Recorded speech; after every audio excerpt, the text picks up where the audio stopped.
Subscribe কৰিব MK টিচ চেনেলটো আৰু লগতে বেল আইকনটো অল কৰি দিব। সকলোকে মোৰ ইউটিউব চেনেললৈ স্বাগতম জনাইছোঁ। মৰমৰ ছাত্ৰ ছাত্ৰীসকল, আজি তোমালোকৰ মাজত আলোচনা কৰিম সপ্তম শ্ৰেণীৰ অসমীয়া পাৰ্ট 1 গছ ভাল পোৱা ককাৰ খং। আজি অসমীয়াৰ সপ্তম শ্ৰেণীৰ অসমীয়াৰ নতুন কিতাপ এইটো। আগতে যিটো কিতাপ আছিল এইটো চেঞ্জ হৈ গ'ল। এতিয়া নতুন কিতাপৰ সপ্তম শ্ৰেণীৰ অসমীয়া পাৰ্ট 1 নতুন কিতাপৰ পাৰ্ট নম্বৰ 1টো হ'ল যে গছ ভাল পোৱা ককাৰ খং। ইয়াৰ সকলোখিনি প্ৰশ্ন উত্তৰ আজি তোমালোকৰ মাজত আলোচনা কৰিম। তোমালোকে ভিডিঅ'টো প্ৰথমৰ পৰা শেষলৈ চাই যোৱা। যদি এতিয়ালৈকে মোৰ চেনেলটো ছাবস্ক্ৰাইব কৰা নাই, এনেকুৱা নতুন ভিডিঅ' পাবলৈ হ'লে, নতুন আপডেট পাবলৈ হ'লে মোৰ চেনেলটো ছাবস্ক্ৰাইব কৰি দিয়া। বলা ভিডিঅ'টো আৰম্ভ কৰোঁ। 1 নম্বৰ প্ৰশ্ন হৈছে যে ভাল পালো বন্ধু নে এই কথাষাৰ কাকেই কৈছিল। তোমালোকৰ 4টা অপশ্যন দিয়া থাকিব, ক, খ, গ। যেটো তোমালোকৰ সঠিক উত্তৰ হয়, শুদ্ধ হয়, এইটো উত্তৰটো লিখিব লাগিব। 1 নম্বৰ প্ৰশ্ন কৈ দিছোঁ আকৌ যে ভাল পালো বন্ধু নে এই কথাষাৰ কাকেই কৈছিল। তোমালোকৰ 4টা অপশ্যন দিয়া থাকিব, ক, খ, গ। যেটো সঠিক উত্তৰটো লিখিব। ইয়াৰ সঠিক উত্তৰটো হ'ল খ, বন্ধুজনে পুতেকৰ বিয়ালৈ মাতি যাবলৈ কৈছিল। তাৰে পিছত 2 নম্বৰ প্ৰশ্নটো হ'ল যে বিয়াবোৰত ককাৰ খং উঠাৰ কাৰণটো কি আছিল। ইয়াৰ সঠিক উত্তৰটো হ'ব গ, বিয়ালৈ আলহী অতিথিৰ অভাৱ আছিল। তাৰে পিছত 3 নম্বৰ প্ৰশ্নটো মন কৰা। 3 নম্বৰ প্ৰশ্ন হৈছে আলহী অতিথি বাৰ পৰা নাইকিয়া হ'ল কথাষাৰ কোনে কাক কৈছিল। ইয়াৰ সঠিক উত্তৰটো হ'ল গ, বড় গ, দৰবতীয়ে ককাক কৈছিল। তাৰ পিছত ক নম্বৰ প্ৰশ্ন হ'ল যে কবিয়ে কবিতাটোত কাক বিয়াৰ কথা উল্লেখ কৰিছে।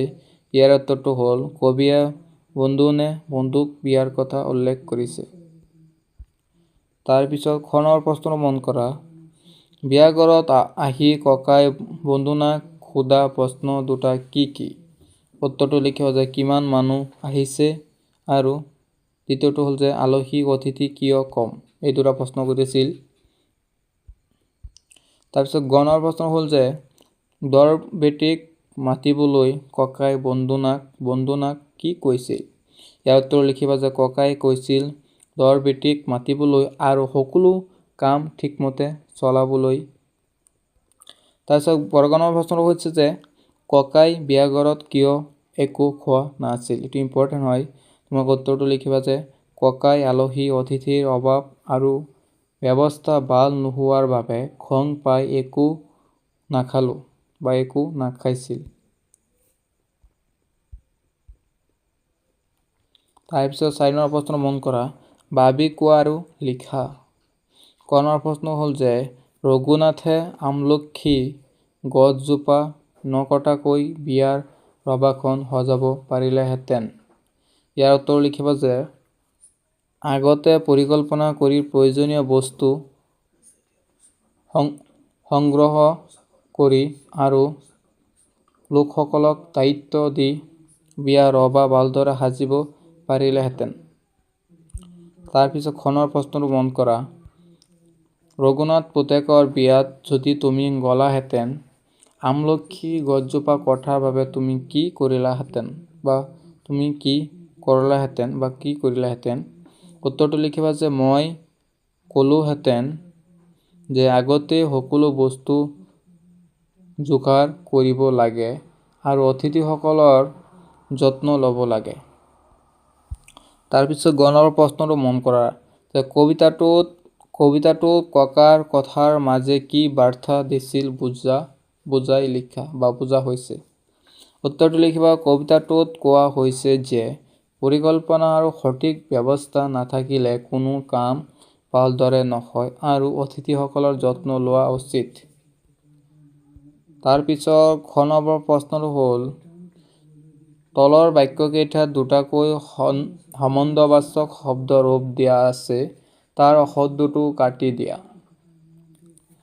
কোনটো উত্তৰটো শুদ্ধ হ'ব ইয়াৰ উত্তৰটো লিখিব দিছে তোমালোকক 1 নম্বৰটো হ'ল যে তোমাৰ দেউতাৰা বা দেউতাৰ ঘৰত আছেনে ইয়াৰ শুদ্ধ উত্তৰটো হ'ব যে তোমাৰ দেউতাৰা ঘৰত আছেনে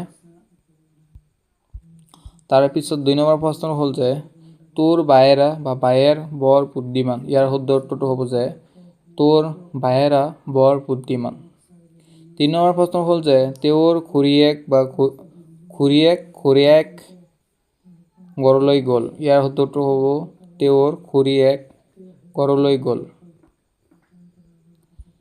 তাৰ পিছত 4 নম্বৰ প্ৰশ্নটো হ'ল আমাৰ মামাই নাচিব জানে ইয়াৰ উত্তৰটো হ'ব আমাৰ মামাই নাচিব জানে 5 নম্বৰটো হ'ল ইহঁতৰ বৌয়েক বা বুঢ়ীয়েক ক'ত থাকে ইহঁতৰ বৌয়েক ক'ত থাকে তাৰ পিছত গ নম্বৰটো হ'ল যে গ নম্বৰ প্ৰশ্ন হ'ল খালী ঠাই পূৰণ কৰা তোমালোকৰ খালী ঠাই আছে তোমালোকে বহীত পূৰণ কৰি ল'বা ইয়াৰ পৰা চাই 1 নম্বৰ হৈছে যে তোৰ তাৰ পিছত খালী ঠাই থাকিব এনেকৈ খালী ঠাই থাকিব তোমালোকৰ শুদ্ধ উত্তৰটো ইয়াত লিখি ল'বা বহি কিতাপত বহীটো লিখি ল'বা কোনো প্ৰব্লেম নাই তোৰ মাহী অসুখ তোমাৰ খালী ঠাইত লিখিবা যে তোৰ মাহী অসুখ 2 নম্বৰটো লিখিবা আমাৰ ককা খেতি কৰে এইটো খালী ঠাই কৈ দিছোঁ এইটো খালী ঠাই লিখি ল'বা কিতাপত আৰু 3 নম্বৰটো হ'ল যে তোমালোকৰ খুৰা খালী ঠাই কথাটো ক'বা 4 নম্বৰ কিতাপখন বৰ খালী ঠাই বৰ হ'ল খালী ঠাই আগবাঢ়িলোঁ 5 নম্বৰ তেওঁ শ্ৰদ্ধা হ'ল খালী ঠাই ঘৰৰ বৰপেটা তেওঁ শ্ৰদ্ধা ঘৰৰ বৰপেটা 6 নম্বৰটো হ'ল যে তাই বাই বৰ মৰম কৰে বাই হ'ল খালী ঠাই খালী ঠাইত বাই লিখিবা 7 নম্বৰ হ'ল আপোনাৰ বনি আহি আছে বনিটো খালী ঠাইত বনি লিখি দিবা আপোনাৰ বনি আহি আছে মৰমৰ ছাত্ৰ ছাত্ৰীসকল যদি মোৰ ভিডিঅ' তোমালোকক ভাল লাগে তোমালোকক হেল্পফুল হয় মোৰ ভিডিঅ'টো লাইক কৰি চেনেলটো ছাবস্ক্ৰাইব কৰি যাবা নতুন হ'লে